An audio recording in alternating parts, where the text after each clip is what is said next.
cells in the data. Let's see what the problem 1b has for us. So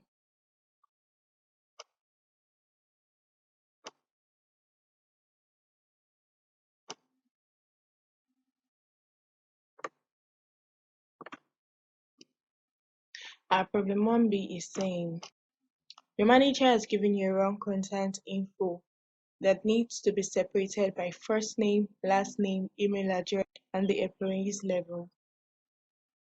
Using the text of column function, separate this data in the table below. So we can see we have several text in the different cells in our Excel worksheet.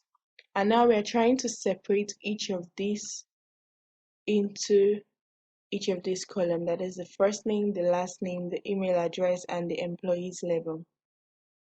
So for us to do this, first of all, we select on this particular cell, because this is the cell in which this text was written in.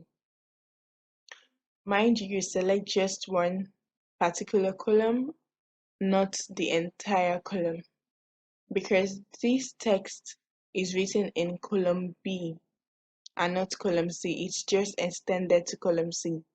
So we select this cell and we use our shift down arrow key function to select other cells in which we want to carry out this separation on. So when we highlight on this range of cell, we come to the data tab on our Excel ribbon. And then under the data tools, we can see a function called the text to column function. Now what this does is to convert this text into the several columns. So we highlight on the text to column. And as you can see, you can choose the file type that best describes your data. So it's asking, is it delimited? Meaning characters such as commas or tabs separate each of the fields, or is it fixed width? Meaning fields are aligned in columns with space between each field. Now let's look at our data. We can see that characters separate each field. We can see and the character separated field is an underscore. So we'll click on delimited. And then we click on next.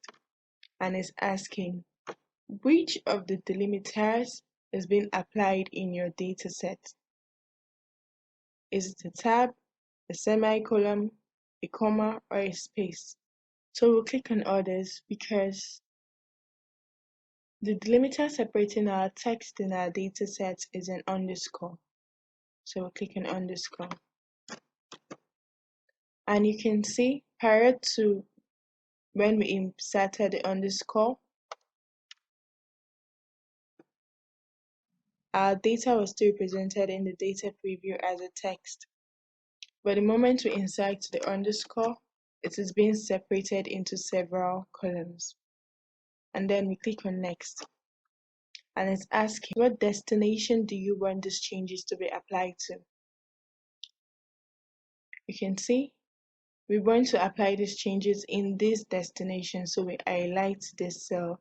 And you can see automatically it's changed from column B row 41 to column B row 49. And then we click on finish. And it's saying there's already data here, do you want to replace it? Oh sure, we don't have any data, so okay.